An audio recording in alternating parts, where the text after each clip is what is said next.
All right, how's everyone doing? I am Rich CELENZA. Thanks for checking out my podcast, The Rich CELENZA Show, Mastering Self-Confidence. So I'm always changing and pivoting.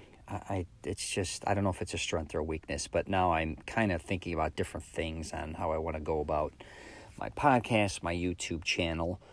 And one of the things I keep thinking about is trying to help younger people, or middle-aged, I guess you could say, is try to live a certain lifestyle where it really works for them and they're not under a lot of stress financially. Because I think right now during COVID, this is a really big thing. And I discussed it on two previous podcasts. One was how to live an incredible lifestyle affordably. And the other one was how to buy your freedom back. But this is kind of a little different. It's design your lifestyle. And I just want to be specific with this. And what I mean by that is, I think a lot of people can be a lot happier if they can design a lifestyle that's much more affordable. Because I think two things come into play. When a lot of people want to live a certain lifestyle that's very, high end, I guess you could say, or I don't care if you want to be a 1% or whatever, they get caught up with looking like if they're not having $1 million home, expensive cars and all this, they're miserable. They're miserable. Or on the other end, they go to try to live this lifestyle and they're way over their head and they lose everything. Or they're strapped. They're constantly broke. They're house poor, they're car poor, they're everything. When I don't think you have to go through either one of those situations, truthfully, sometimes to live the lifestyle you really want to lead or live. Because I don't think one also, and I've been there where I've had expensive homes, expensive cars and all this, they don't realize the maintenance, the upkeep, the aggravation, and all the shit that goes along with it. They don't. They think it's just self-sustained. And it's not, I'm here to tell you. So it's not only if you buy a big home, not only do you have a mortgage, unless you're loaded, you got to take care of the pool, all the bullshit, you know what it is, the high electric bills, your roof, your HOAs, all that type of shit. Expensive cars too. People think, okay, I buy a Ferrari, it's cool. No, it's not cool. You're going to, Maserati, all these cars, I don't care if it's a Lambo, you're going to have issues. Most likely you got to bring it in more often than a lot of times. A lot of the cars depreciate. Unbelievably a lot of sports cars. Now, if you get vintage cars, that's different. But you're going to have problems with these cars a lot of times. You're also going to get bored with them most of the time, like everybody else does in life. Same with probably your house, right? But back to designing your own life. If you were somebody who's just trying to figure it out, especially if you're younger, you can design a really great life for yourself, I think, if you just take the time to figure out right now what means kind of the most to you. Really. Take an honest approach, okay? If you really want to be in a multi-million-dollar home, and you most likely can't afford it. Most people can't. What is making you want to live in that? Is it the space? Is it the identity? Is it because the backyard? Is it because it's on a lake? Get to the core of it. Most people I know that want to live in a multi-million-dollar house is to show it off.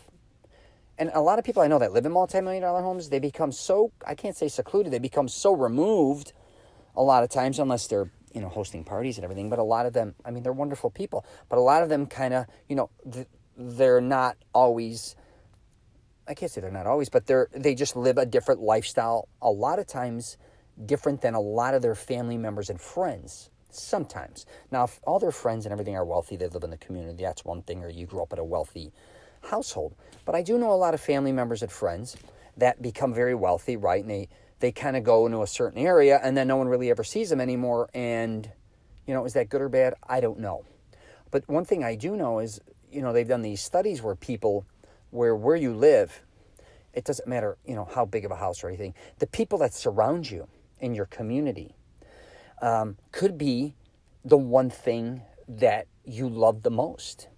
And I learned that when I traveled a lot. Like, I started to go to all the little Italys. For some reason, I never thought about it, but one of the girls we were working with, she's like, Rich, I'm sending you to San Francisco. I said, okay. She's like, well, I'm setting you up in Little Italy. And I said, okay. She's like, why? She's like, where else would you stay? And it never hit me. Now, I used to already visit Little Italy's in New York. I was in the one in San Diego, Chicago. There's not one anymore, whatever. But it hit me. I says, yeah, that's interesting. So I went to San Francisco's Little Italy. It was really more Chinese orientated than Little Italy, which was fine. And then when I started to travel from there on out, I would stay at hotels that were near Little Italy's, or I'd go for breakfast, lunch, dinner, whatever. I just started to go there. I love that. Like, I felt at home then. So it took me, like, this is something you may go through. The house is great, the $1 million house, but there just may be a certain area, it doesn't have to be a big house, I'm just using this for an example, that you may love to live in. It could be even a townhome, it could be an apartment, it could be whatever. Maybe you want to live in a gated community, right? You can live in an apartment, or again, a townhome that's gated. Do you really need a home with 6 bedrooms, 8 bedrooms? And if it's you, your wife, or even if you're 3 kids, do you need that? Maybe you do. Most likely you don't. But my point being is, there's probably small things or little things that you don't even realize in life that you really would love. And again, if back to a home behind a gated community or whatever, if you want to design your life, if you love Italian coffee, say, and you love Italian food or whatever the case may be, like if I move now from Florida, I realize my community, for the most part, means a lot to me, a lot more than just living in some big home where I'm not really interacting with anybody. What I would like to do is just be able to walk everywhere again. I go for coffee, I could go for lunch, I could go for hair, I can meet people if I want this or that. That's, again, what I mean by designing your lifestyle. And, that's the same with the car. I'm just saying, a lot of people are like, man, I want to get the new, whatever, it's 60 grand, 70 grand. Even if it's 40 or 50 grand, I want to get this car. Really consider, is it the car, right?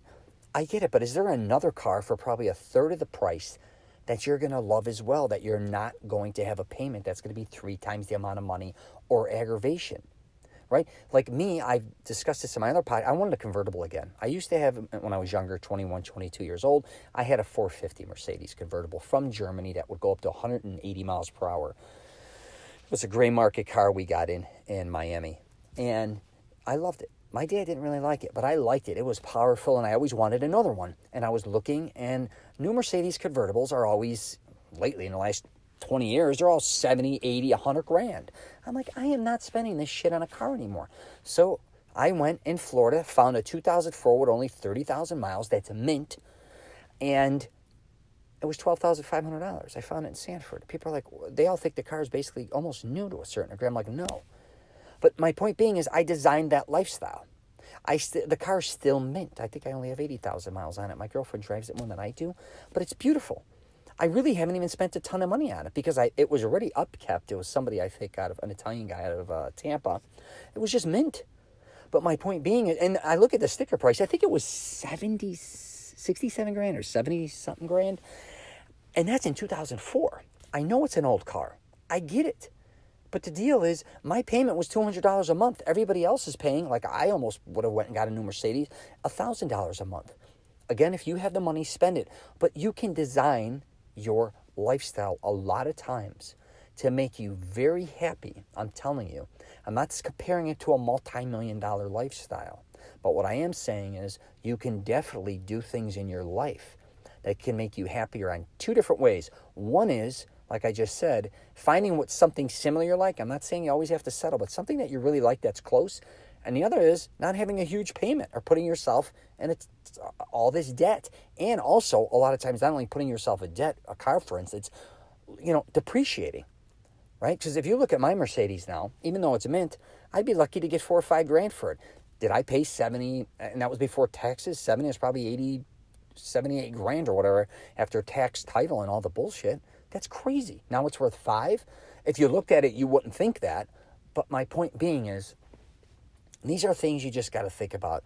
And these are things I think I'm going to start trying to help with, just helping people design a certain lifestyle. Because I teach a program, it's about confidence, trying to help men really build up confidence.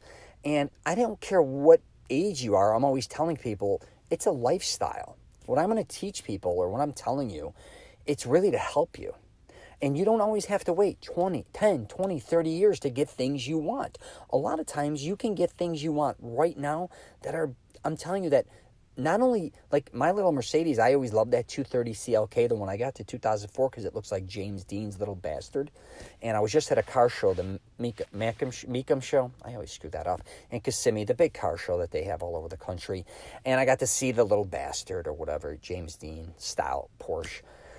And I'm looking at that, and I go, that's why I always like my Mercedes. But I actually, I mean, of course, I'd love to have that style car. But I actually like my car because it's a 4-seater, and I liked it's bigger.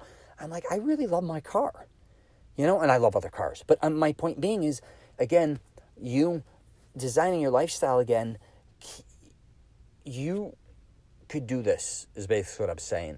You just have to be a little more open-minded and trust yourself and understand that, you know, a lot of us have these empty things, or we're empty and we have to fill voids with them. A lot of that emptiness isn't probably as legit as you think, because, you know, I went through that before, and I'll just wrap it up with this. I used to think, and I did this before, that I always had to eat out at fine dining steakhouses, seafood, best restaurants, everywhere I went, all this type of shit. For me, I thought that was the lifestyle. For a long period of time, all that made me, I got very heavy. I mean, I lifted a lot of weights. I'm not saying obese, I got up to 250 pounds, was not feeling good. I was like, Jesus Christ. But what I thought my lifestyle should be about, and thought that would be the best lifestyle for me, was quite the opposite. It was the unhealthiest. Not only I mean, I was spending tons of money, but I had the money. But then I started to back it up and say, Rich, what do you really like? Like, at the end of the day, and what I really liked was affordable, old school kind of Italian food. Now, I couldn't always eat it, even though I kind of do for the most part, but that's what I love to eat. So I don't have to, I was eating a steak a day for 15 years straight, regardless if it was at a high-end place or whatever the case may be. And then I said, you know what, this is bogging me down. I just, the way I thought I would like my life to be, or what it should be, wasn't what it was. So I'm not going to keep going on. I'm going to wrap it up there, but please pay attention to these things. I'm telling you a lot of times, and if you have any questions, reach out to me. I am no financial advisor, though. That sounds probably funny, hearing after all that shit. I'm not here to tell you how to spend your money. I'm not here to tell you how to save money. I don't even know what lifestyle you lead. I'm just telling you what I've learned over the years. And like I said, back to, if you want to live on a big house, on a lake, you know, maybe, or getting a boat, for instance, you know, that could be just something I'll just throw in there. A lot of people want boats. You hear the famous expression, hey, you know, the best day of their life is the day they buy a boat. The second best is when they sell it. Again, you know, you renting a boat once in a while, or you know, your friend may have a boat, or chipping in, maybe 2 people having a boat, or, you know, living on a lake may be great. I get it. But if you can't afford to buy a home, $600,000, $700,000, $1 million, you can still go boating. You can, you know what I mean? Maybe buy a cheaper boat, you know, pay a fee, or just go to the dock, or whatever the hell you got to do, or buy a condo or something smaller to live, like on the intercoastal if you're in Florida, or wherever. You don't have to have $1 million home to, like, go boating or own a boat. So anyway, it's just something else to think about. All right, I'm going to wrap it up there. Take care.